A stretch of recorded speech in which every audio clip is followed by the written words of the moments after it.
말씀 보겠습니다. 마태복음 1장 21절부터 23절까지 말씀입니다.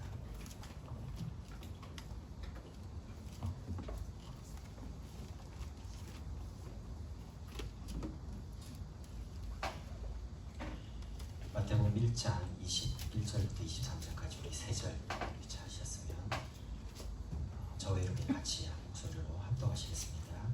아들을 낳으리니 이름을 예수로 하리라. 이는 그가 자기 백성을 그들의 죄에서 구원할 자이시니라 하니라. 이 모든 일이 된 것은 주께서 선자로 하신 말씀을 이루려 하시니 이르시되 보라 처녀가 잉태 아들을 낳을 것이요 그 이름을 임마누엘이라 하리라 하셨으니 이를 번역한즉 하나님이 우리와 함께 계시다 하니라. 목사님 소개해 주셨듯이 저는 이제 모산에 다민족교회 전수 목사로 갑니다. 오늘 광복절인데 공휴일 날 오신다 그래가지고 제가 기쁜 마음으로 내려갔고요. 목장이 조금 수련회라고 들어가 저희 교회 수련회 때 좀 편하게 입고 설교하고 일하거든요. 그래서 제가 양복 입고 넥타이 입고 이렇게 와야 되는데 사실 조금 편하게 왔습니다. 양해를 좀 드리고요. 제가 여러분과 조금 이번 시간에 나누려고 하는 말씀은 여기 이제 표시도 분들이 많이 계시잖아요. 우리가 말씀을 듣는 말씀을 전하신 목사님이 말한 그 복음이 내게 돼야 됩니다. 그러니까 다른 사람이 말한 예수 믿으면 뭐 행복받는다, 행복하다, 축복받는다 맞는데요. 그게 내게 돼야 되잖아요. 그럼 그걸 어떻게 내 걸로 만드냐는 겁니다. 그 주제가 개인화입니다. 제가 이 본문을 마태복음 1장 21절, 23절 택한 이유가 뭐냐? 저는 모태신앙이거든요. 모태제 예수 믿는 집에 태어나다 보니까 1대 목사님이 평양입니다. 다 고향이 이북인데 1사 모태 때 이제 부산을 내려오셨어요. 1대 목사님이 이제 평양 신학교 3대 거기 이름이 나오는데 이치수라고 교회에서예요. 그리고 두 번째 장로님, 그리고 세 번째 이렇게 장로님 이렇게 해가지고 저희 아버님 집사님 제가 이제 목사거든요. 제가 왜 말씀드리냐? 제가 교회를 다녔는데 열심히 다녔습니다. 하루에 성경을 한 300장 읽었습니다. 궁금한 것도 있지만 구역 예배를 드리잖아요. 돌아가면서. 그러면 어릴 때부터 교회에서 그냥 보는 게 예배고 기도고 이러다 보니까 근데 이제 이런 게 내게 안 되니까 예수 믿는 게 갈수록 힘이 드는 거예요. 자꾸. 그러다가 제가 이제 고등학교 쯤 돼서 머리도 조금 있고 이제 커가면서 어떻게 했냐면 부모님께 말을 한 거죠. 고3이니까 공부해야 되니까 조금 쉬겠다. 그리고 우리 어머니가 타락했다는데 뭐 교회를 안 가니까 아니 원래 타락했는데 뭐 안 믿어자고 열심히 믿었는데 믿어보려고 나 안 믿어준다고 제가 그냥 대놓고 이야기했거든요. 그러니까 그래도 교회는 가야지 하는데 도저히 못 가겠더라고요. 왜냐면 부흥회 3일 집회하면 저녁 다 참여하고요. 그리고 교회에서 하는 부분에 한 번도 빠진 적이 없어요. 아침에 뭐 7시 예배 가면 저녁에 지금은 오후 예배가 오후에 2시, 3시인데 옛날에는 저녁 예배로 주일날 예배 많이 드렸으니까 마치고 오면 집에 10시에요. 근데 일주일 내도록 뭐 새벽기도도 가고 수요 가고 금요 가고 주일날 아침 일찍 가서 저녁 늦게 오고 이러는데 전 도저히 신앙생활이 재미있거나 즐겁거나 행복하지 않더라고요. 너무 힘이 드는 거죠. 안 믿으려니까 뭔가 이렇게 두렵고 계속 믿으려니까 너무 힘들고 그러다가 사실 교회를 떠났습니다. 고등학교 4학년 때부터요. 굉장히 이제 세상으로 놀고 가다가 나중에 이제 어려움이 오잖아요. 너무 어려움이 오니까 어떻게 할 수가 없더라고요. 그래서 그때 이제 생각한 게 그래서 죽으면 좋겠다 뭐 이런 생각도 들고요. 맨 집에 여러 가지 상황도 있고 그런데 그때 찰나에 고등학교 친구가 제가 이제 예수는 믿는데 교회를 안 다니고 있는 걸 알고 저한테 와서 자기 교회에 성경공부 모임이 있는데 와서 들어보라고 합니다. 그래서 제가 성경 공부하면 질려버릴 만큼 많이 들었거든요. 왜냐하면 SFC, CCC, 내비게이터, UBF 안 해본 게 없습니다. 청소년 때. 왜냐하면 어릴 때는 고신책 다녔고 그 다음 조금 컸을 때 이사 갔을 때는 합동책 다녔고요. 저희 집안에 한국의 모든 교단이 다 있습니다. 대한예수계 장로회, 침례교, 그 다음에 순복음 다 있어요. 합동, 통합. 그리고 저희 교회 저희 가족 중에 대부분이 다 목사입니다. 그리고 누나들은 다 사모입니다. 그리고 심지어 저희 부모는 저 캄보디아에 선교사로 나와 있습니다. 그러니까 집안이 다 그런 거예요. 모임 예배 드리자고 다른 거 할 게 없으니까. 근데 저는 너무 힘든 거예요. 그러니까 이거를 풀고 싶은데 누군가가 이렇게 깊이 있게 설명해 준 사람이 없고, 설교는 맞는데 머리로 알겠어요. 근데 나는 안 될 겁니다. 기도 응답도 잘 안 오고 너무 힘들고 너무 답답하고요. 제가 복음을 알게 되면서 내가 그동안 복음 잘 모르고 그냥 열심히 했구나 알게 됐습니다. 여러분, 오늘 제가 여러분에게 말씀드리는 것은 설교가 아니고 제 간증입니다. 잘 한번 들어보시고요. 적을 필요도 없습니다. 제가 말하는 부분을 여러분이 딱 들어보죠. 저게 맞다. 이게 하는 말씀이다. 라면 믿으시면 돼요. 저는 개인적으로 나를 살리고 나를 세우는 힘과 비밀이 없으니까 신앙생활을 하면 할수록 힘이 들 많게 오더라고요. 그리고 저는 문제가 일어나거나 환경이 어렵거나 사건사고는 두려워요. 어떻게 될지 모르니까. 그리고 사람 말에 영향을 많이 받았어요. 그게 왜 그러냐? 저는 이제 인생 자체가 내 개인 문제 해결하기가 바빴습니다. 교회 간 이유가. 왜 예수님도 문제 해결받을 수 있으니까요. 근데 제게 온 현실적인 문제가 저만 가지고 있는 문제냐라고 생각이 다 해서 성경에 다 있더라고요. 보십시오. 요셉이라는 인물이 어릴 때 어머니가 일찍 죽었습니다. 자기 동생 베냐민을 갖다가. 그리고 어머니가 2명입니다. 자기 친형을 빼고요. 그리고 형들이 10명입니다. 어릴 때부터 가정에 문제가 왔습니다. 왜냐면 형들이 자기를 다른 막 핍박하잖아요. 심지어 자기 죽일 만큼. 그러니까 어릴 때 자라면서 어머니가 없으니까 굉장한 외로움에 있습니다. 외로운 거예요. 엄마도 보고 싶고. 그리고 모세 같은 경우에는요, 어릴 때 어머니 젖을 먹으면서 가장 안전한 애굽에서, 왕궁에서 하나님이 자기를 통해서 이스라엘을 건진다라는 걸 언약을 듣고 자랐습니다. 근데 막상 나이가 40이 돼가지고 애굽인들이 자기 민족 히브리인을 학대하는 거 보고 애굽에서 죽이잖아요. 도망갑니다. 도망가서 미디안 광야 40년을 있습니다. 나이가 80이 됐습니다. 나이는 80이 됐는데 할 수 있는 게 아무것도 없어요. 거기다가 나이 80이니까 건강에도 문제 오죠. 지팡이 하나 잡고 겨우 처가살이 하면서 양떼를 이끌고 이렇게 합니다. 그러니까 인생이 사실은 뭔가 하나님이 자기를 쓰시려고 부르실 때를 기다려야 되는데 너무 지겨운 거예요. 너무 지치는 거예요.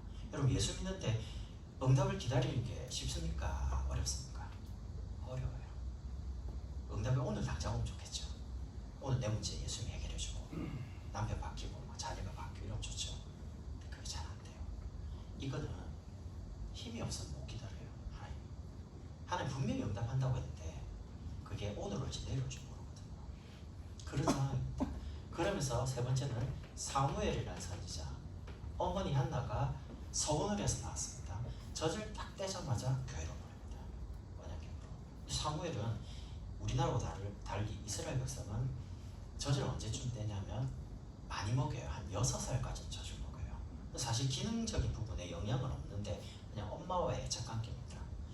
한 5살, 6살 때 언약궤로 성전으로 갔으니까. 근데 그때 나이에 내가 여기 왜 있는지 모르잖아요. 엄마가 가라 했으니까. 언약궤로 삽니다. 근데 내가 여기 왜 있는지 몰라요. 그리고 지금 말하는 목사님 같은 엘리 제사장.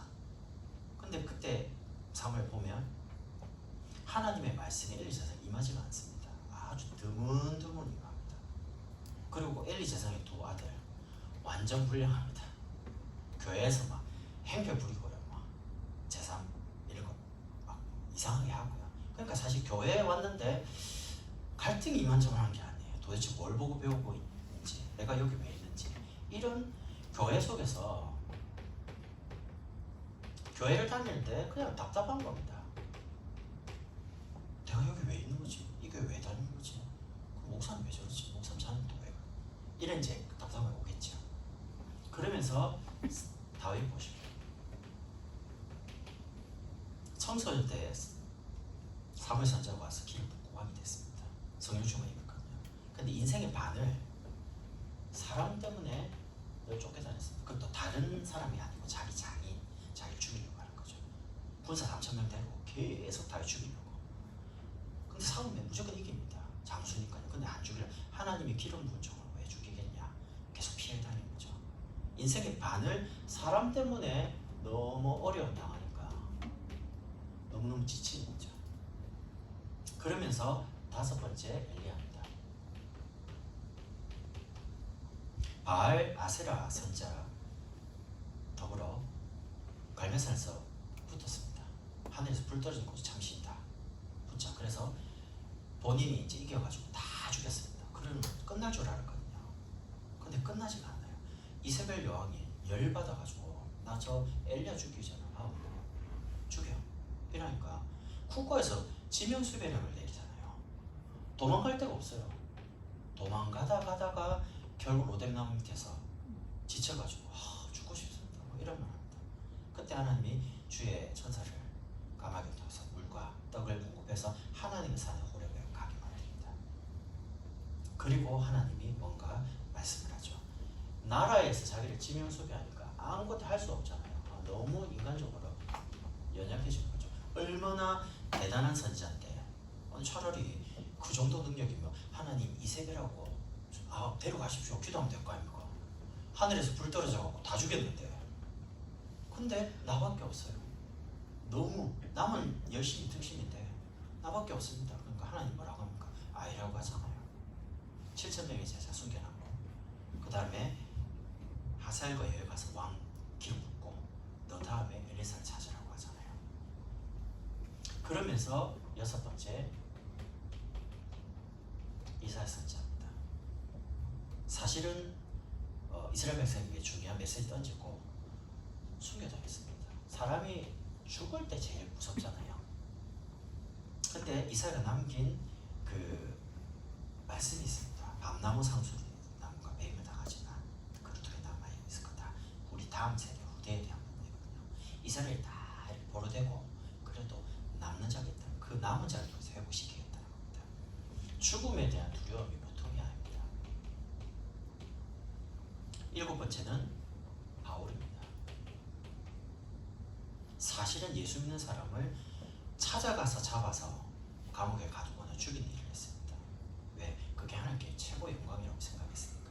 그런데 다메섹으로 가던 거기서 부활하신 주님 만납니다. 그러고 나서 이제는 그리스도를 증거하는 사도로 이제 바뀝니다. 그러면 이제 길이 계속 열려야 되잖아요. 오히려 본인이 비판한 대로 이제는 유대인으로부터 비판받습니다. 그리고 심지어 이단이라고 몰려가지고 이단의 괴수라고 최고 앞잡이로 그러니까 다 길 막힌 가는 데마다 소외를 겪는다고 감옥에 갇히기도 하고 매맞기도 하고 어마어마한 이제 괴로움을 당하는 거죠. 제가 왜 여러분에게 이런 인물들을 쭉 설명했냐? 이게 지금 가정, 우리 건강, 교회 문제, 사람 문제, 나라, 죽음 여러 가지 어려움이 있잖아요. 그러면 이 어려움이 만약에 우리에게 상처로 남으면 하나님 우리를 안 씁니다. 그래서 여러분이 제일 먼저 여러분이 와 있는 현실 문제를 복음의 눈 가지고 해석하는 게 굉장히 중요합니다. 보십시오. 요셉은 어머니 없이 가정에서 외로웠습니다. 그러나 요셉은 그 어려움이, 외로움이 하나님이 함께 계심을 누리는 제일 좋은 시간이었습니다. 노예로 갔습니다. 보디발 집에 여호와께서 요셉과 함께 하심으로 보디발의 아내 때문에 억울하게 누면서 꼭 감옥에 갇혔습니다. 여호와께서 요셉과 함께 하심으로 바로왕에게 가서 꿈의 해석을 할 때도 여호와께서 바로왕을 사랑하시기 때문에 꿈을 2번 꾸게 하셨고 라고 하면서 말을 합니다. 그게 너무 답이 돼가지고 총리로 임명이 되면서 바로왕이 한 말이 있습니다. 이와 같이 여호와의 신에 감동된 사람을 어디서 만나겠냐. 외로운 그때 사람과는 많이 멀어졌는데 하나님과는 굉장히 가까운 시간이었습니다. 외로운 그 시간이 하나님과 굉장히 깊은 시간을 누린 시간이었습니다. 여러분이 혹시 사람 때문에 좀 가정에서 어렵다. 여러분 남편하고 막 알콩달콩 막 이렇게 살면 좋겠죠. 근데 만약 그게 하나님 원하는 게 아니라면 어떡합니까? 제가 내려올 때 교회 집사님 한 분이 남편이 지난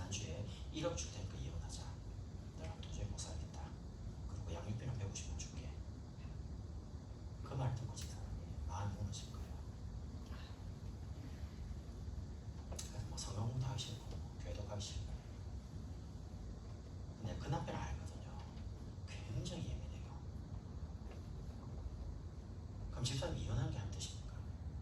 근데 이분이 이번 주 설교를 듣고 권사님께 포럼을 이야기를 하는 중에 내 마음에 남편이 아직 예수도 안 믿는데 이 불신자 남편과 행복하게 살려고 마음이 있었던 거예요. 그냥 알콩달콩 그냥. 이분이 구원받는 게 하는 뜻이야. 남편이 예수 믿고 같이 신앙생활 하는 게 하는 뜻이잖아요. 근데 거기는 관심이 없고 일단 남편하고 주죠. 행복하게 사는 게 자기 소원이에요. 그걸 깨는 겁니다. 근데 이제 마음이 너무 힘든 거죠. 그래서 제가 이제 이번 주에 한번 만나볼 생각입니다. 기도하면서 하나님 원하는 게 그게 아니라는 거예요. 모세 같은 경우에는요, 나이가 80인데다가 아무것도 할 수 없는 처지입니다. 그런데 호렙산에서 하나님이 모세를 부릅니다. 떨기나무 가운데 불이 타는데 없어져야 되는데 계속 타고 있으니까 뭐지? 이러고 온 거죠. 그때만 내가 너와 정녕 함께 할 테니까 가서 애굽에 있는 이스라엘 건져라 겁니다. 그때 약속합니다. 피. 출애굽기 3장 18절 이 피 제사를 드리러 애굽에서 이스라엘 백성. 피가 뭡니까? 우리에게는 복음입니다. 아무것도 할 수 없는 나이 80 지팡이밖에 없고 돈도 없고 자가살이하고 있는 인생이지만 복음 그리스도의 보혈의 피 붙잡으면 그게 나라를 바꿀 만큼 복음의 능력은 정말 어마어마한 기회가 되는 거죠. 지금까지 모세만큼 대단한 인물은 없어요. 왜냐면 하나님이 모세를 친구처럼 대화를 하잖아요. 미리암과 형이 모세가 막 뭐라 합니다. 그때 하나님 뭐라고 합니까? 미리암 당장 문둥병 걸리잖아요. 왜냐하면 모세는 자기 자의대로 한 게 아니에요. 하나님 주신 말씀대로 다 전달하고 했단 말이죠. 그러니까 보통 사람 어릴 때부터 복음이 각인됐어요. 창세기 3장 15절을 누가 기록했냐? 모세가 기록했습니다.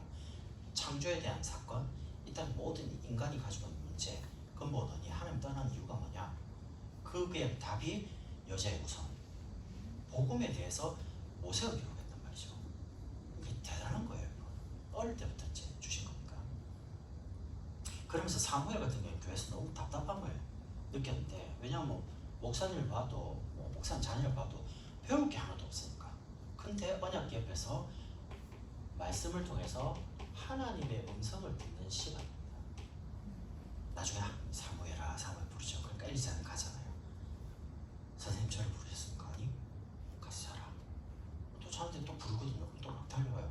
선생님 저를 부르셨습니까? 아니. 아무리 영적으로 무감각한 엘리 제사장이라도 두 번이나 사무엘을 부르니까 여호와께서 이 아이를 부르는 거구나 라고 해서 다음에 부르는 소리가 들어가면 여호와께서 부르는 줄 알고 여기 있습니다 라고 말을 해라. 그때부터 이제 사무엘 선지자에게 어린 사무엘에게 하나님 말씀이 임합니다. 나중에 어떻게 됩니까? 사무엘의 말 한마디가 땅에 떨어지지 않잖아요. 왜? 주신 말씀 그대로 전달하니까. 그렇게 블레셋으로부터 공격당하고 많이 죽었는데 사무엘의 살아있는 동안 블레셋 못 쳐들어옵니다. 어마어마한 말씀의 능력을 어릴 때부터 체험하니까. 여러분에게 문제 해결 안 돼도 됩니다. 근데 하나님 말씀이 여러분 마음에 있잖아요. 하나님 말씀대로 여러분 인생을 걸고 갑니다. 현실과 환경이 기준이 아니고 하나님 말씀이 기준이니까. 그러면서 다윗 같은 경우는 사람 때문에 굉장히 어려움 당했는데 사실 장인 때문에 그렇게 고통당했잖아요. 근데 그거 가지고 언약을 찾았습니다. 언약이 마음에 한이 됐습니다. 그 한이 뭐냐? 언약궤를 모신 성전 지어서 이곳에 모든 사람이 와서 양의 피 뿌리고 하나님 만나라는 겁니다. 다윗 주변에 전부 다 자기를 죽이는 사람밖에 없었어요. 근데 자기는 그 사람 때문에 어려움 당한 게 사람을 살리는 한이 된 거예요. 내가 이 언약궤를 모신 성전을 지어서 여기에 모든 사람들이 와서 메시아를 기다리고 하나님을 만나도록 성전을 지켰다는 겁니다. 근데 너무 많은 전쟁 때문에 피를 흘리니까 하나님 허락을 안 하잖아요. 그래서 솔로몬이 짓도록 완전하게 성전 지을 준비를 다 해놓고 죽습니다. 그러니까 사람이 어려움이었는데 그게 한이 된 거예요. 나는 사람을 살리겠다. 모든 만난 사람 다 살리겠다는 겁니다. 그러면서 엘리야 같은 경우에 연약한 중에 기도하죠. 하나님 저밖에 없습니다. 내가 열심히 특신인데. 그러니까 하나님 뭐라고 합니까? 아이라 바알에게 무릎 꿇지 7,000명을 순교하고 엘리사도 준비해놓고. 여러분 기도는 내가 가진 문제를 해결하는 게 기도가 아닙니다. 여러분 혹시 여러분이 당하고 있는 문제를 하나님 모른다고 생각하십니까? 몰라갖고 여러분 기도하면 하나님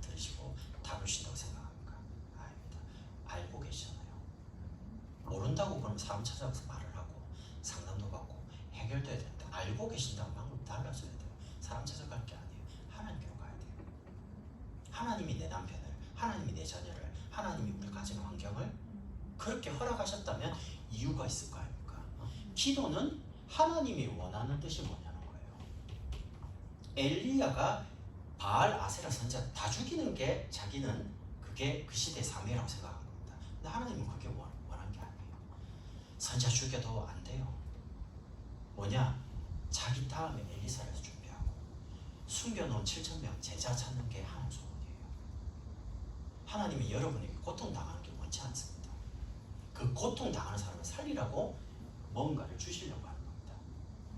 그러면서 이사 같은 경우는 죽음에 대한 결국 죽었는데 결국 미래에 대한 하나님이 우리 후대 여러분과 제가 신앙생활을 잘해도 우리 자녀가 신앙생활을 안 해버리면 인생이 어떻게 됩니까? 복음이 전달이 안 되잖아요.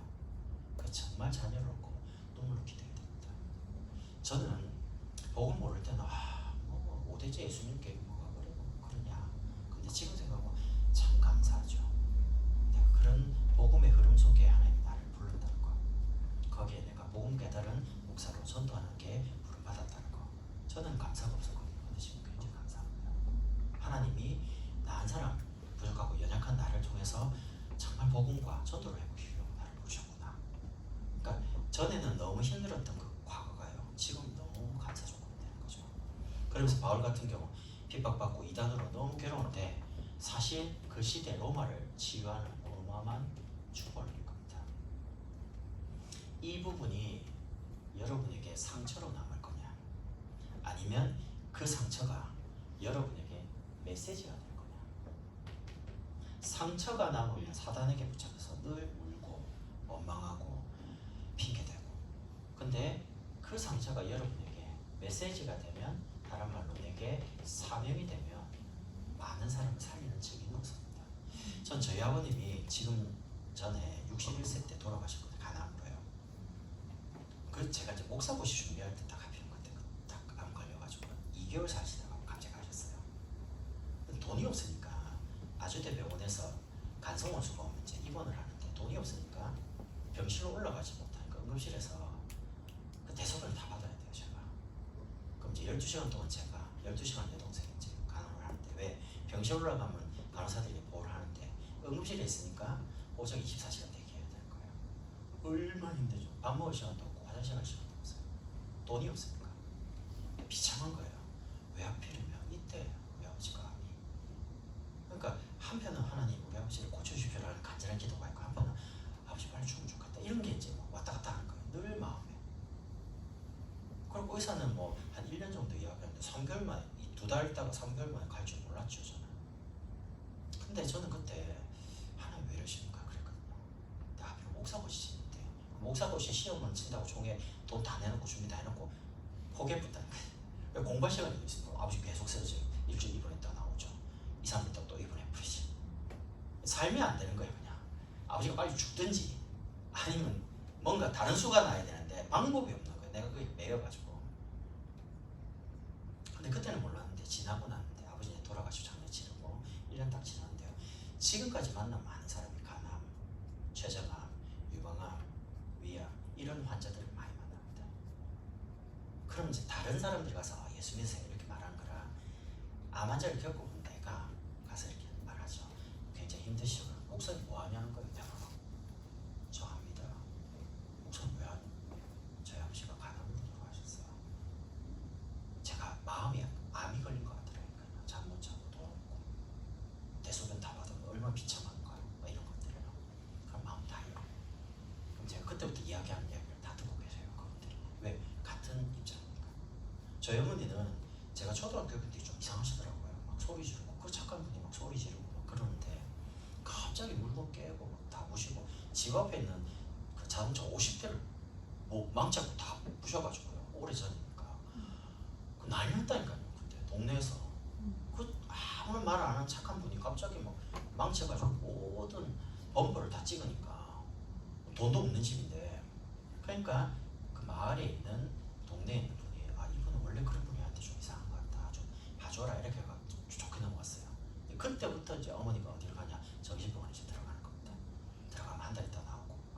나가다가 좀 약 먹다가 또 2달 있다가 나오고 이게 막 몇 년 되냐 20년 되는 거예요. 그러니까 내가 그때부터요 뭐 날씨가 좋다 뭐 기쁘다 즐겁다 없어요.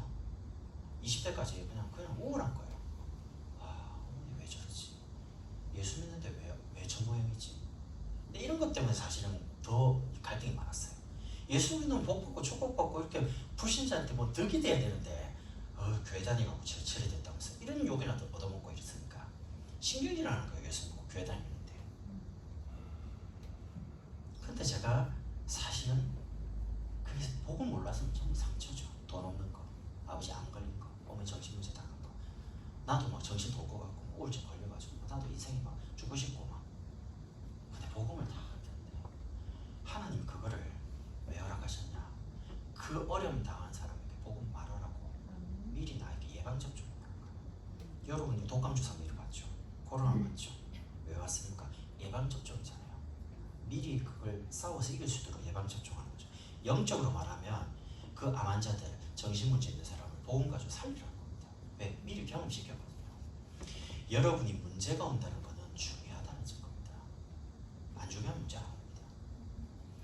민노아 선교사라고 계신데요. 본명은 프레드릭 밀러입니다. 우리 찬송가 중에 공중나는 새를 보라 예수님은 누구실까 이런 찬양을 지은 선교사입니다. 근데 한국명으로 민노아 선교사를 이분이 1892년에 한국에 들어와서 선교를 하면서 안창호 선생님을 길러냈어요. 근데 이분이 한국에 들어왔는데 사모님하고 있는데 3년 동안 아이가 없는 겁니다. 그 다행히 아이가 생겼었는데 태어난 지 10개월 만에 아이가 죽어요. 사모님 낙심이 되겠죠. 그러다가 조금 있다 1년 뒤에 또 아이를 가졌어요. 근데 또 태어났는데 이틀 만에 또 죽는 거예요. 이 아들이. 그럼 2아이를 잃고 난 다음에 사모님 마음이 너무 상심이 되다가 얼마 있다가 사모님도 돌아가신 거예요. 그러니까 동네 사람들이 이분이 외국 사람인 줄 알고 선교사들 알잖아요.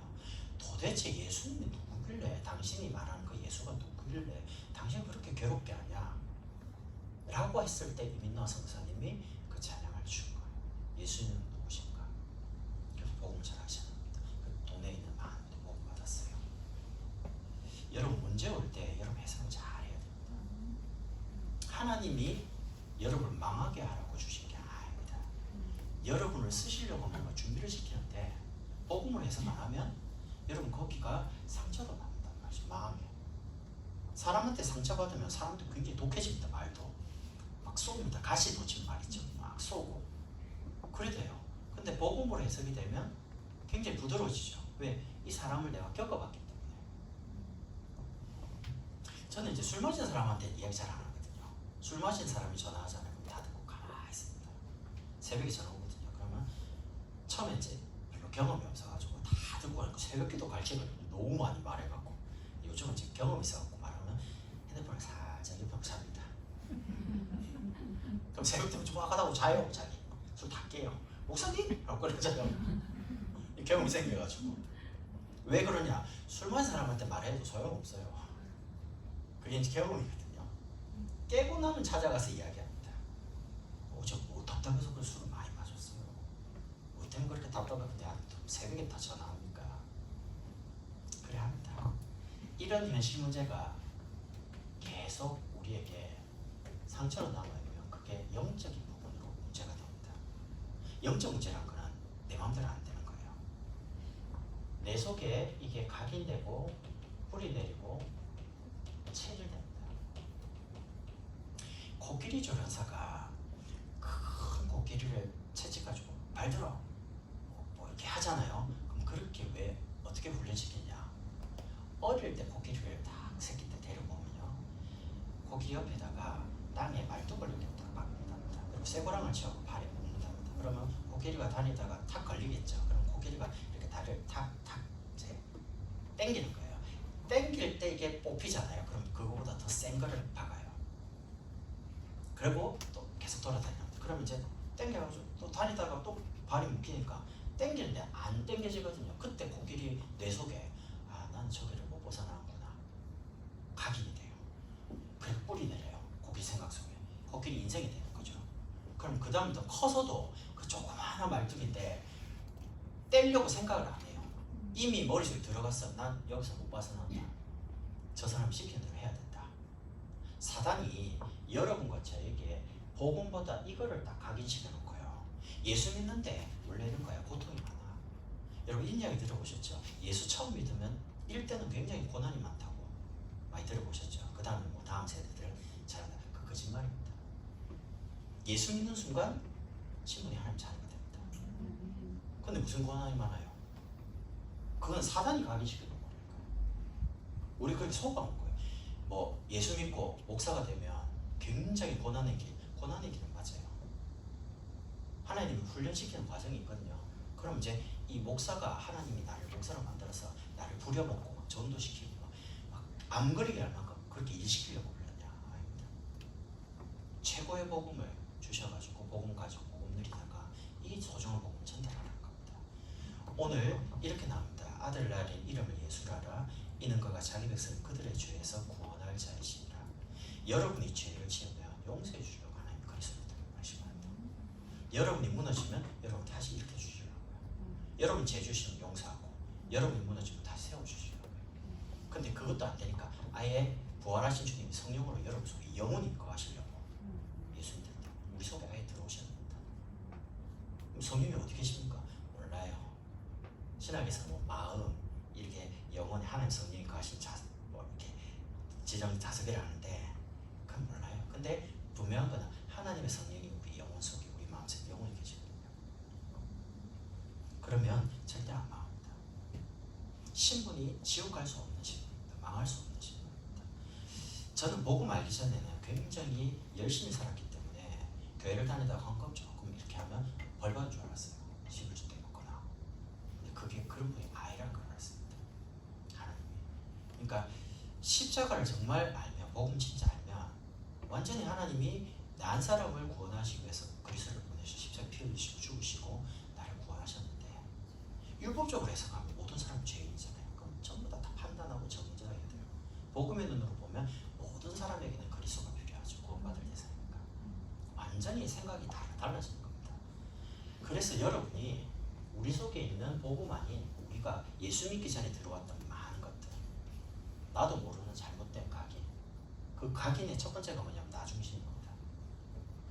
예를 들면 내 말 잘 듣는 아이 착한 아이입니다. 내 말 안 듣는 남편 못된 남편입니다.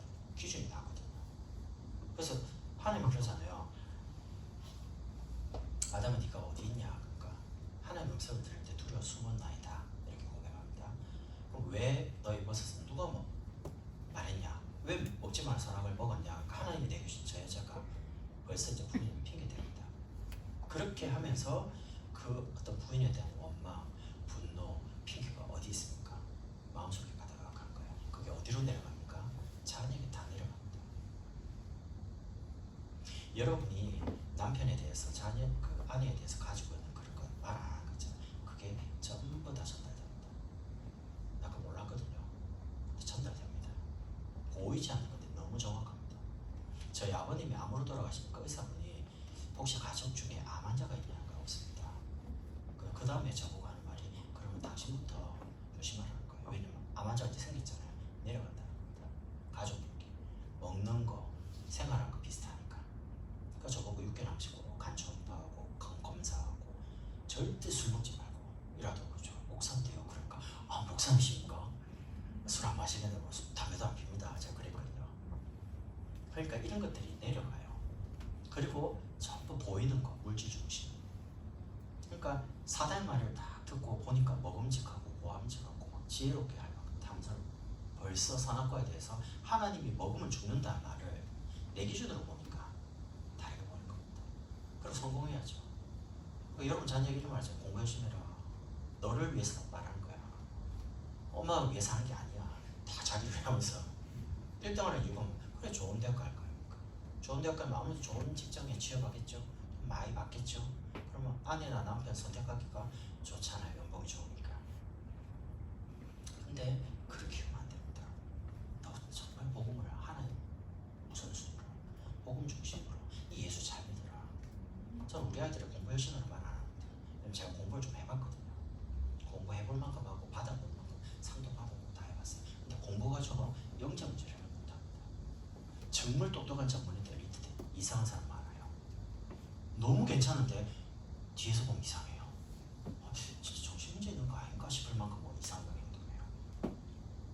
그래서 복음의 말씀으로 나를 지원하는 어떤 시간이 필요하냐? 내게 영적으로 조금 집중할 수 있는 시간이 필요합니다.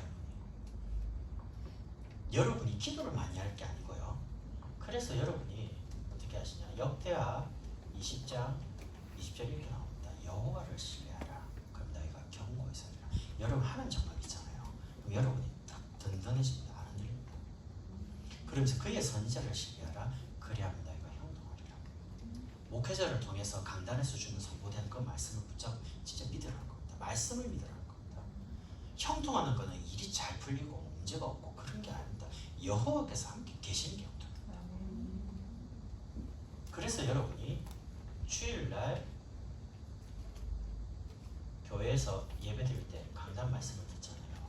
주일날 이 강단 말씀 예배에 여러분이 모든 집중을 다해야 됩니다. 이번 주에 하나님이 나에게 뭐라고 하시는지를 찾는 겁니다. 이번 주에 하나님이 나에게 원하고 우리 가정이 원하고 내 일에 원하는 게 뭐냐, 그거를 예배드리면서 집중해서 찾는 겁니다. 그러면 그 예배를 통해 주신 그 말씀을 가지고 이제 혼자 있을 때 매일 여러분이 말씀 가지고 여러 가지 문제 올 때 이 문제에 이번 주에 뭐라고 하시는지를 말씀 가지고 답을 또 찾고요. 그리고 여러분이 말씀을 잡고 기도하면서 자꾸 힘을 얻는 겁니다. 낙심될 일이 많습니다. 여러분이 이 문을 딱 나가면요, 여러분을 시험을 주기 위해서 기다리고 있는 존재가 있습니다. 사단. 여러분이 기도하는 걸 굉장히 두려워하고 여러분 예배드릴 걸 굉장히 두려워합니다. 사단이. 왜? 여러분이 힘을 얻고 답을 얻으면 나가서 말할 거 아닙니까? 그걸 사단이 겁나는 거예요.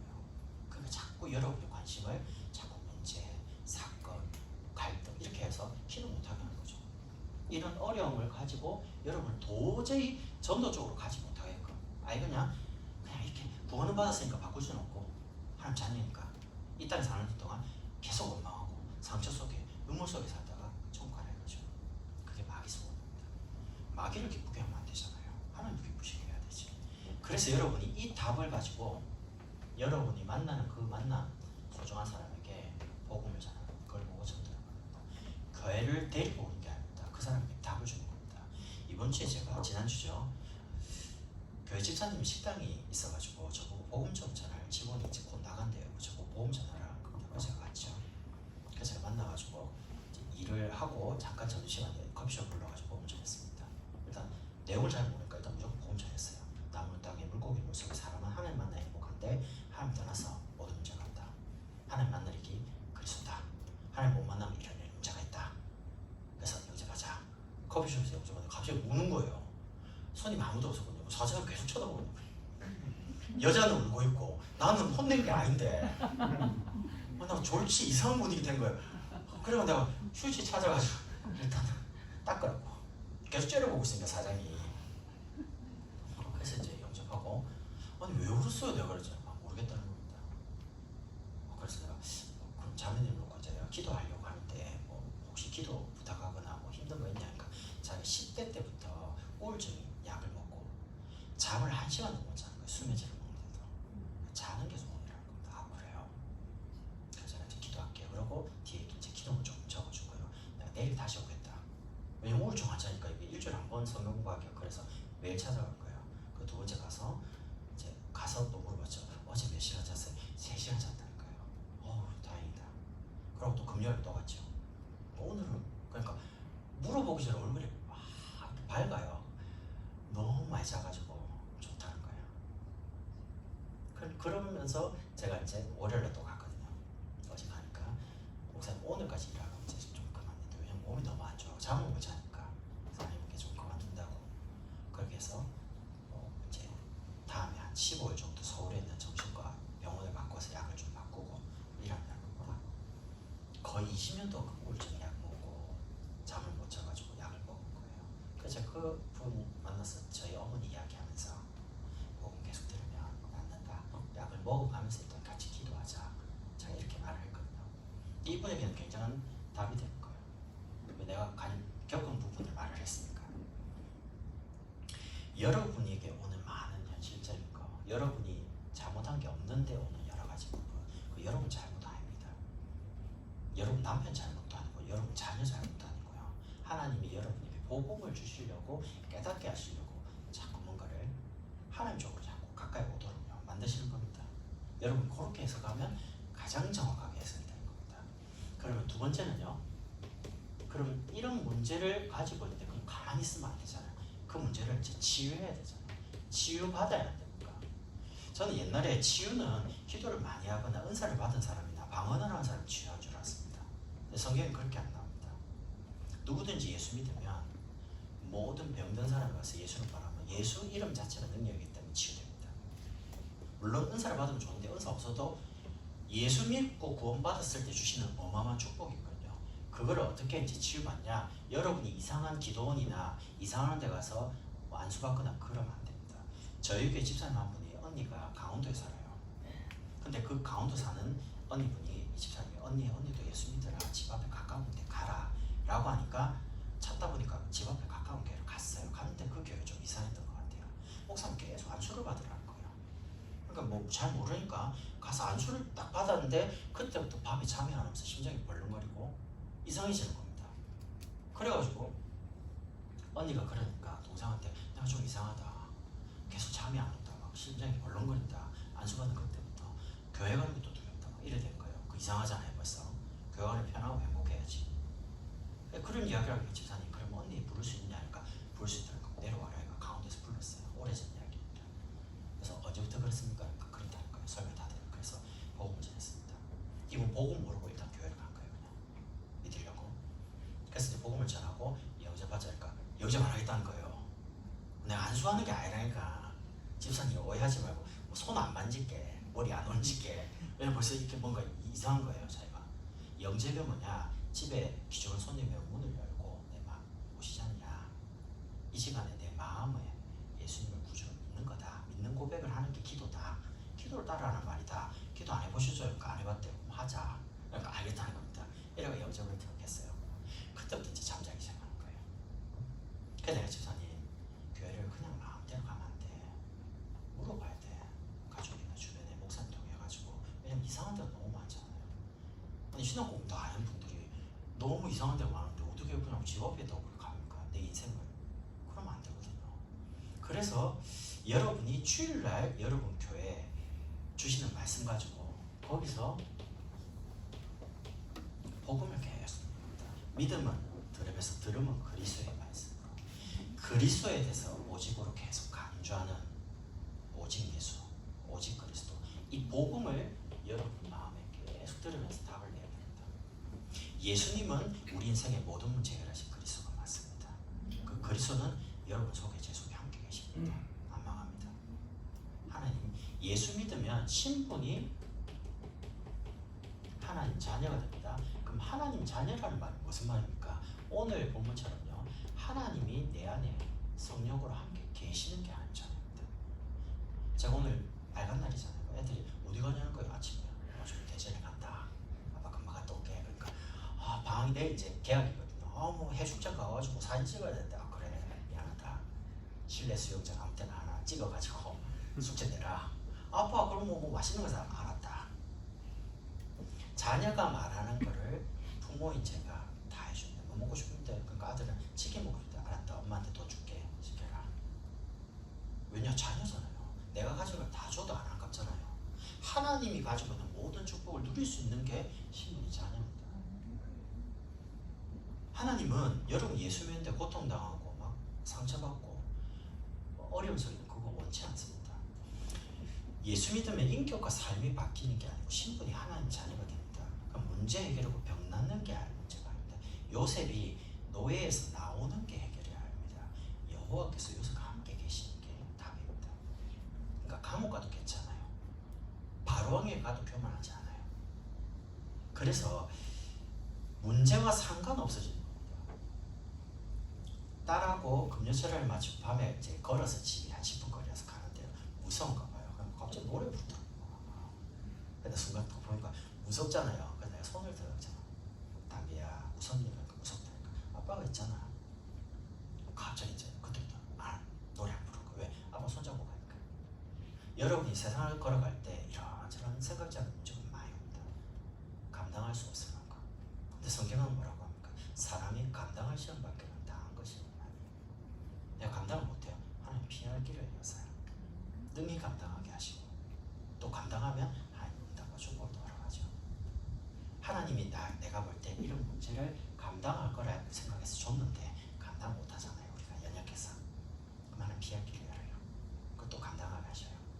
그럼 계속 응답받아요. 신분 자체가. 예수 믿을 때 주신 권세가 어마어마하죠. 뱀과 장가를 밟으며 원수의 모든 능력을 제하여. 여러분 말씀 듣는데 행동과 삶을 고치는 게 아닙니다. 내 속에 복음 아닌 다른 것 들어간 거. 저는 예수를 복음 들으면서 믿는데 자꾸 내 문제 해결하려고 자꾸 기도하더라고요. 근데 어느 날 기도할 때 제 마음에 아니 지금까지 문제 놓고 기도하면 응답을 주셔요. 없어져요. 또 문제 생겨요. 또 기도하고 또 없어요. 아니 죽을 때까지 그런 문제를 계속 해결하려고 기도하는 게 기도인가? 이런 게 갑자기 마음에 질문이 왔어요.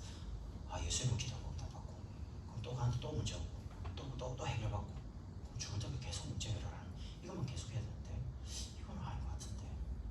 그런데 하나님이 제 마음에 봐봐 무덤가를 가봐 다 조용해. 다 죽어있으니까 아무것도 문제가 안 되는 거야. 근데 내가 살아있으니까 또 아프고 아야하고 내가 그리스도와 함께 십자가에 죽어버리면 되는데 안 죽었어. 아 팔이 너무 아파요. 막 다리 빼주세요. 막 하나님 이거 없애주세요. 빨리 이거 내 상처 남편 바꿔주고 자녀 내 말 잘 듣고 좋은 데 가고 그러고 뭐 좋은 데 결혼하고 막 이래가 부자도 되고 건강하고 안 아프고 암도 낫고 맞아요. 근데 하나님 원하는 게 그게 아니잖아요. 복음을 알기를 원하잖아요. 내게 주신 복음의 축복을. 그래서 예수 믿으면 신분과 권세 속에 주신 그 직분이 어마어마합니다. 베드로전서 2장 9절에 너희는 왕같은 제사장이요 거룩한 나라에 그의 소유된 백성이 이 빛을 선전하는 여러분 그리스도의 뜻이 기름 부음 받은지라는 뜻입니다. 누구에게 기름 부냐? 왕, 선지자, 제사장을 세울 때 기름 붓습니다. 다윗이 왕이 될 때 사무엘이 와서 기름 붓잖아요. 구별됐다는 뜻이거든요. 그러면 예수 믿을 때 그리스도께서 우리 성령으로 우리 속에 오시잖아요. 그럼 왕적인 축복이 와 있는 거죠. 여러분이 가는 가정, 여러분이 직장 가면 거기는 흑암 권세가 떠나가는 겁니다. 사단이 잘 압니다. 예수 이름으로 떠나가라 말 안 해도 내 속에 하나님의 성령이 계신 줄 알아요. 제가 평택에 역에 가면 무당집이 이렇게 일렬로 쭉 하겠어요. 이제 전도하니까 간 적이 있거든요.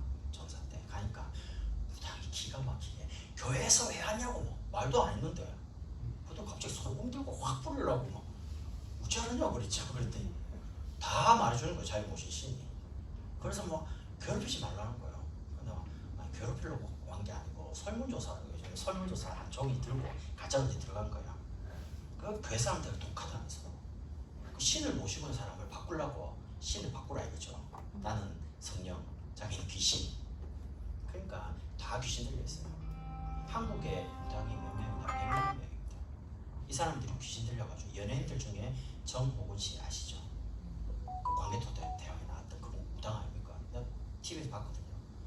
아니 200kg 된 그 돼지를 삼지창에 세계에 있는 창에 툭 꽂아가 한 손 들고 뛰는 거예요. 나 그거 보고 너무 놀라가지고 이야 저 귀신 능력 대단하죠. 거기다 작두까지 다 버립니다. 무당이 구설할 때는 귀신을 불러와가 센 귀신을 불러와서 약한 귀신을 쫓아내는 겁니다. 그럼 자기를 비우지 않고 귀신이 안 들어오잖아요. 신이 안 들어오면 귀신이 안 들어오면 못 쫓아내요. 그럼 그 상태로 작두에 타버리면 발 잘려요. 그러니까 100% 자기 생각 뭐 의식 없애고 싹 두 시간 뛰잖아요. 계속 뛰잖아요. 없애는 겁니다. 그럼 확 들어옵니다. 그러고 확 쫓아내죠. 그러니까 자기 몸을 내줘야 되기 때문에 1000만원짜리 구설하면 그 다음에 1000만원짜리 없어요. 2천만원, 3천만원, 5천만원, 1억. 전에 목사님과 오래전에 10년 전에 강남에 가서 성경 공부를 하는데 이분이 그러는 거예요. 자기가 얼마 전에 무당 찾아가서 구슬한테 2억을 줬다는 겁니다. 순간 머리가 전사인데 2억을 카드로 결제 안 했겠지. 현금 줬겠지. 무당이. 여기는 이제 약간 이런 생각이 좀 많아요. 야 어떻게 돈 많은 동네인가 2억을 그렇게 현찰로 주는 거지. 그러고 집을 이사 갈 때 날짜도 안 돼 7천만 원 줬다는 거예요.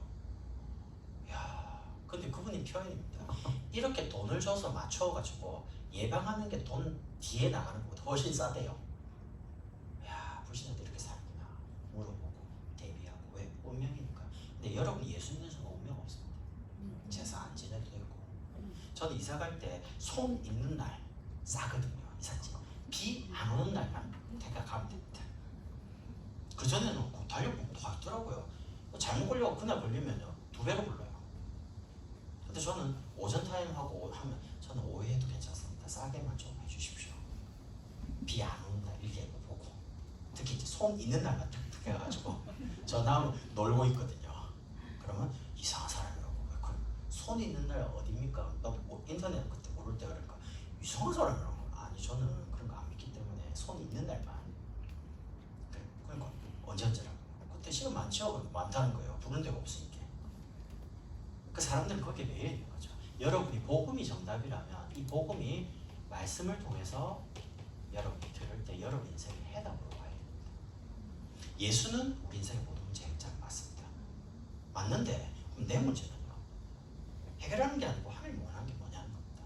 그래서 여러분이 한 주간 모든 문제 해결할 강단 말씀으로 충분하기 때문에 여러분에게 오는 여러 가지 현실적인 문제, 사건, 혹시 마음의 갈등이 있잖아요. 그걸 가만히 두지 말고 하나님께 질문을 하시는 거예요. 질문이 뭐냐면 하나님, 우리 남편은 왜 이렇습니까? 제가 결혼 초기에 때 이게 우상 숭배 많이 하는 집안의 아내다 보니까 매달 제사를 지내는 거예요. 처갓집에서 1년에 합치면 15번을 제사 지내요. 왜 결혼한지 모르겠어요. 그렇게 됐어요. 처갓집 가면 뭐 자네는 예수 믿으니까 그런 거 모르지, 조상을 잘 섬겨야 되네, 제사 지내라고 내보고 조사 내보고. 아니 무슨 말입니까 이게. 자기네는 그렇게 한다니까요. 이런 분이 있다 보니까 이제 결혼하니까 1년 안에 얼마 많이 싸웁니까? 1년 동안 10년째 싸우고 다 싸울 것 같아요. 우리 집에 그 결혼 액자가 없어요. 집사람 다 부쉈어요. 열받아가지고 나한테.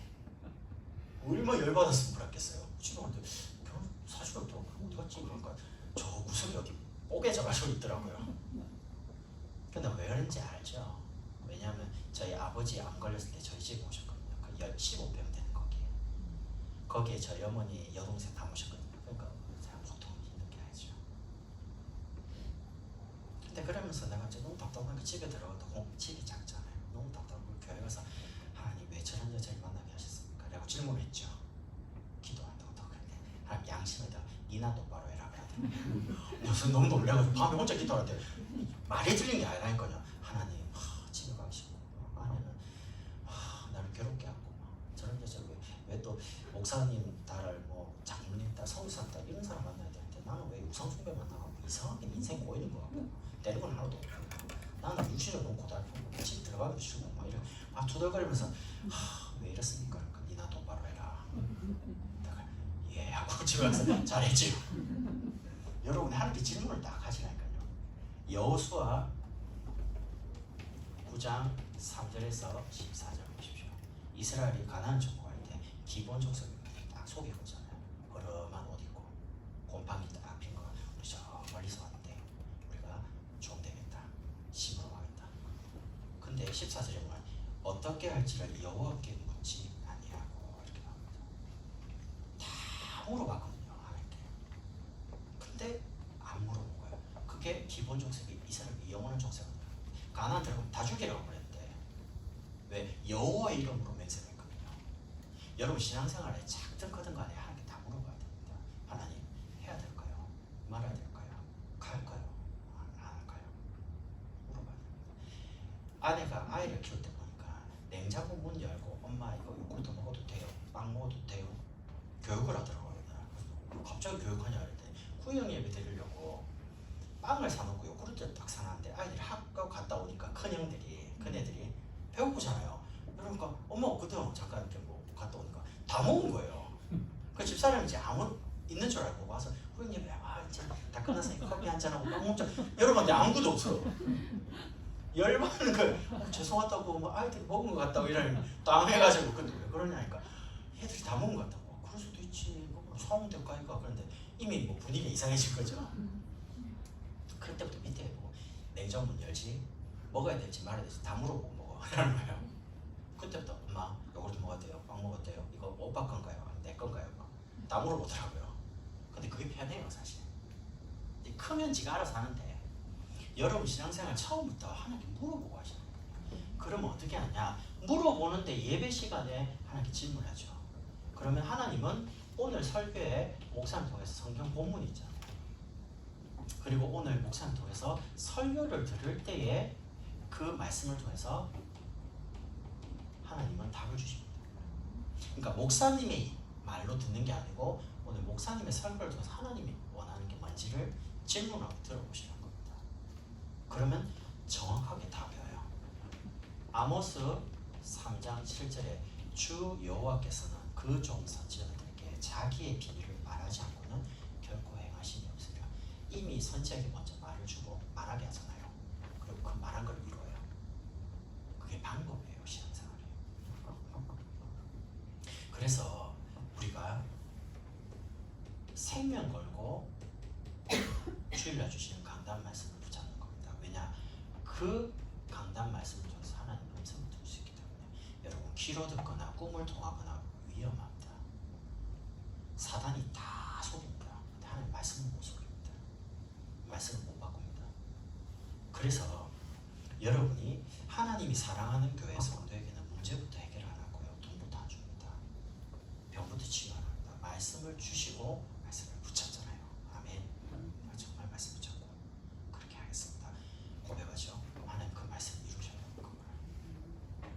율법의 1.1획도 없애지 않고 다 이룬다고 하니까 하나님 말씀은 정확합니다. 그래서 이 속에서 나의 말씀을 찾는 겁니다. 많은 말씀이 있습니다. 그 중에 나의 말씀을 내게 응답으로 해요. 문제가 해결되는 게 응답이 아닙니다. 여러분은 뭐가 응답이라고 생각합니까? 저는 응답 중에 응답이 하나님 말씀이 깨달아지고 내게 말씀이 믿어지는 게 그게 은혜잖아요. 그게 응답입니다. 저는 믿으려고 참 노력을 많이 했는데 안 믿어지더라고요. 근데 어느 날 복음 깨닫고 정말 하나님 나와 함께 계신 게 믿어지기 시작하니까 그때부터 어제보다 오늘부터 내일이 신앙생활이 참 기쁘고 즐겁더라고요. 뭐 되는 건 없어 보이는데 근데 신앙생활 지나왔는데 하나님이 말씀 주신 대로 다 되는 거예요. 내 생각대로 아이들이 크지는 않습니다. 근데 하나님의 복음 주신 말씀대로 아이들 키워가시더라고요. 근데 내가 믿어지는 거예요. 아, 걱정 안 해도 돼. 한 번은 엘리베이터를 타는데 전 아이가 4명이거든요. 아들, 딸입니다. 딸 낳으려고. 딸이 3학년이거든요. 뚝 타는데 이제 같은 나이에 있는 할머니 분이 요즘 애를 키우는데 한 2억 든다는데 그러더라고 갑자기. 우리 가족하고 할머니 손은 내부들은 소리가? 근데 나를 계속 쳐다본 거야. 그럼 지금 2억 8억이 있어야 되는데 내가 8억이 어디 있어요? 단칸방에 살고 있는데 지금. 근데 부신장은 그렇게 생각하는 거야. 아이고 돈도 없으면서 뭐 애를 이렇게 많이 낳는다. 난 애국자입니다. 애 안 낳는 시대에. 근데 그것도 사실은 저희 집안은 자녀가 2명이고요. 처갓집은 자녀가 3명, 4명이에요. 처갓집의 영향이 좀 커요.